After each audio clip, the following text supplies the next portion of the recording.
বুধবার রাতে সীমান্ত পারাপারের সময় 139 নম্বর বিএসএফের ব্যাটালিয়নের হাতে বড়ুয়াকান্দিতে গ্রেপ্তার এক বাংলাদেশি। ঘটনার বিবরণে জানা যায়, বাংলাদেশের সিলেট থেকে 2018 সালে ট্যুরিস্ট ভিসায় দুবাই হয়ে ফ্রান্সে গিয়েছিল আজিমউদ্দিন নামের এক ব্যক্তি। সে দীর্ঘ 2018 সাল থেকে 2024 সাল পর্যন্ত সেখানে বসবাস করে এবং একটি রেস্টুরেন্টে কাজ করে।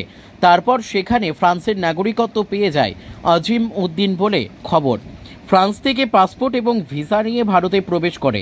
যেহেতু তার কাছে ভারত থেকে বাংলাদেশে যাবার পাসপোর্ট ছিল না, সেই মোতাবেক সে গতকাল রাতে উত্তরের ধর্মনগর গৌরাকান্দি সীমান্ত এলাকা দিয়ে অবৈধভাবে সীমান্ত পার হয়ে বাংলাদেশে যাওয়ার জন্য দালাল ইসলাম উদ্দিনকে 1500 টাকা দেয়। কিন্তু আজিমউদ্দিন বড়ুয়াকান্দি দিয়ে সীমান্ত পারাপারের সময় বিএসএফের হাতে গ্রেপ্তার হয়ে যায় এবং আজিমউদ্দিন বাংলাদেশের নাগরিক এবং দালাল ইসলাম উদ্দিনকে বিএসএফের পক্ষ থেকে ধর্মনগর থানায় হস্তান্তর করা হয়েছে। বৃহস্পতিবার ধর্মনগর থানার পুলিশ সংশ্লিষ্ট ধারায় দালাল এবং বাংলাদেশের নাগরিকের বিরুদ্ধে সংশ্লিষ্ট ধারায় মামলা দায়ের করে এবং তদন্ত শুরু করে আগামীকাল তাদেরকে আদালতে প্রেরণ করবে পুলিশ।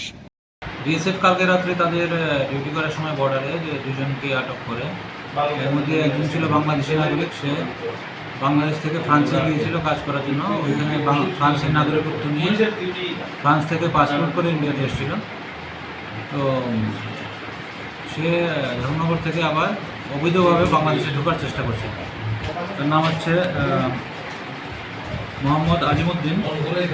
তাকে বিএসএফ ডিটেইন করে এবং তাকে যে সহযোগিতা করছিল নাজির ইসলাম উদ্দিন, তাকেও বিএসএফ ডিটেইন করে আমাদের কেন্দ্রে বসাচ্ছে।